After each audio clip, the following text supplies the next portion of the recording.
Welcome back, ladies and gentlemen, to another JVS review of Season 2, Doom Patrol, Episode 4.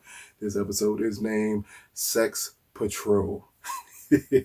First, let me tell you, there's actually, because we're doing a really early review of this, there's actually not a synopsis out for it, but I'm going to give you one anyway, because I've seen the episode and I kind of can picture what the synopsis would be of this episode.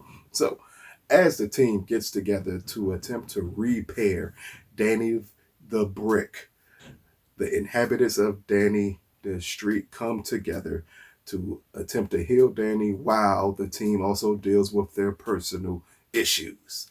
I think that's a beautiful synopsis for this episode. Now, let me first start off by saying this episode of Doom Patrol, Season 2, Episode 4, if at all, at any point in time, you thought it was okay for your children to see an episode of Doom Patrol, let this be the episode you skip. This is not a children's episode. This is as far from a children's episode as humanly possible from Doom Patrol. Not only that, this is the best episode of Doom Patrol ever made. If down the line, when Emmy consideration is made or Golden Globes consideration is made, to me, this is the episode they need to put out for awards contention.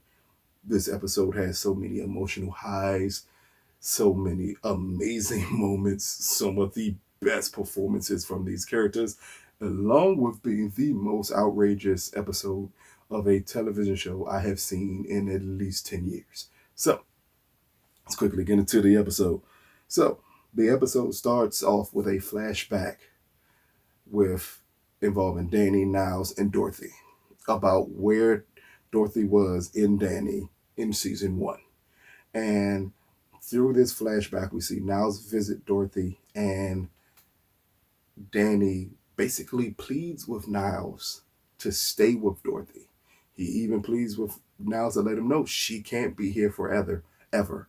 At that moment, in this beginning scene, we kind of see that Danny had feelings for Dorothy. He loved her, and he was not happy with the way Niles had imprisoned her in this place out of fear, and him wanting Niles to be the father he should have been to Dorothy all along.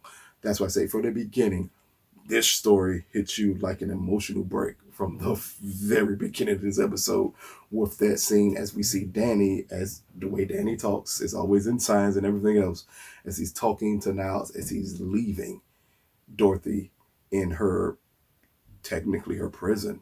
It is so great and it's so well done, and man, it works really well with the rest of the episode. So after that, we get the inhabitants of Danny arriving at the manor to help save Danny. Now, one beautiful thing about the inhabitants of Danny, which is supposed to be all of these outcast people that come together, and they are treated normally at a time that we're currently in. The message of everyone being treated properly, everyone being treated normal, no matter how you stick out, is amazingly powerful. That's why, to me, this is an awards a type of episode for Doom Patrol. Because just when that whole everybody comes and they all arrive, and we see the joyousness and how they're all accepting of Dorothy, because I kind of see beforehand how Dorothy's not accepted a little bit, but she feels even more accepted when they're around, because that's what Danny represented. Place for people who are considered outcasts to come, live, breathe, party, dance, do everything. And it works really well as we see them decide the best way to save Danny after he's been broken accidentally by Dorothy, and the point that they do not blame her in any way, shape, or fashion. They're just like, if you broke them, don't worry about it. You just help us fix them. And it's, again, beautiful moment. But as they decide how to fix Danny, it's simple. Throw a party. Do what you would do if it was Danny the Street, Danny the Town, for Danny the Brick, to get Danny back to speaking again and to help, hopefully he recovers. So, also, the episode beautifully does this thing where they set up the party, but it's a countdown to Dorothy's bedtime. So everything in the episode happens as a countdown to Dorothy's bedtime. Very funny, very hilarious the way that's done. We also get to see Jane a lot in this episode. As you know from the previous episode, they had locked the main personality up of Jane. And now in this episode, we get to meet four different personalities as they attempt to see who would best control Jane moving forward. It is funny, it's hilarious. We get the passive people, we get the, for lack of a better term, the outgoingly person in Jane. Her name is Scarlet the Harlot. That's all you have to know. The more outgoing person of Jane. We even get the return of Hammerhead in this episode, which is pretty cool the way that works. So after that with Dorothy, the most important parts of it, again, Dorothy and the Candlemaker. That is something that as this show goes on, it's going to be really important. Candlemaker is one of her imaginary friends. He is kind of the imaginary friend that leads to destructive behavior happening, and we kind of see him egg her on. But in a sense, when we see the Candlemaker egging Dorothy on, it reminds me of Hammerhead with Jane. I don't know if it's as much as him egging her on to do something bad or egging her on because he's her protector. And I think that's going to play a very pivotal role going forward with the Candlemaker because he is really now, especially in this episode, he comes across more as a protector of Dorothy than a threat for everyone else to be worried about. So it's kind of interesting to see how that's going to work, especially with Niles, how because he sees all her imaginary friends as a threat. Will we ever get to the point where he realized the Candlemaker, while he poses a threat, he is not actually a threat, if that makes any sense to you, because it makes sense to me. He poses a threat, but he's not a threat. I think that's something we really got to focus on. So, a lot of the remainder of the episode has to deal with Rita and Flex Mentallo. As Flex, as you know from the first episode, when he flexes, he controls things. And Rita gets the idea. If he can do that, he should be able to help her control her powers. And this is where this episode gets absolutely crazy. So, if anyone remembers the orgasm episode of season 1, this is kind of that to the next degree, and that's why this episode is called Sex Patrol. As Metallo tells her, as Flex tells her, the best way to control your body is to free your mind. Rita informs him the only time she's ever been able to free her mind is when he did what he did to everybody in the town in season 1. So she comes up with a bright idea that instead of affecting everyone else that way, she needs him to focus and only affect her that way. I'm not going to get graphic what I mean by affect her that way, but let your imagination roam of what happens and what he has to do.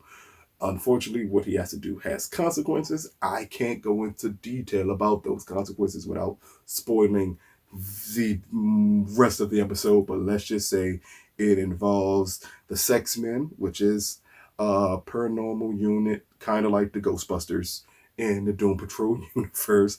It also includes a sex demon and and a lot of other kooky, crazy stuff. But again, at the heart of the episode, it is Rita attempting to do whatever she has to do to control her powers. In a process of attempting to control her powers, she unlocks some very deep, serious trauma in her life.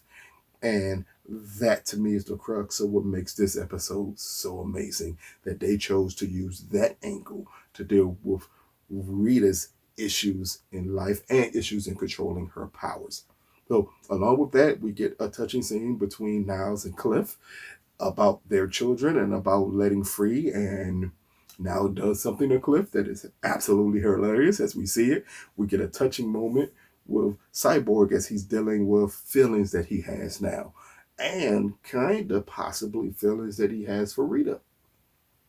It's clearly something they need to explore there. Again, the inhabitants of Danny make this episode. To me, they are the heart of the Doom Patrol universe and everything they go through and everything it means for them to go through everything. it really, to me, it really separates the Doom Patrol from every hero-based show on television. To me, at this point, this is one of the top 5 shows on television, and this episode is extremely powerful. Definitely something you want to check out if you may be a little squeamish. Um, this may not be the episode for you. Definitely, if you have children, this is not the episode to watch with them. But if you can get through this episode and experience the beauty and wonder and majestic nature of it, you're going to be as blown away as I was blown away and experience one of the best hours of television ever made. So, this has been another JVS review of Doom Patrol, which drops on HBO Max and DC Universe on Friday. No, Thursday. I'm sorry. It drops on Thursday. So check it out. Let us know what you think about this episode. Again, could be considered a controversial episode. To me, it's not, but I can imagine how some of you are going to react to seeing this episode. Again, as I said before, if you've seen the orgasm episode in season 1, just imagine that to the next degree. This is what this episode is. But I believe if you love Doom Patrol, if you love great television, you'll love this episode. Peace, people.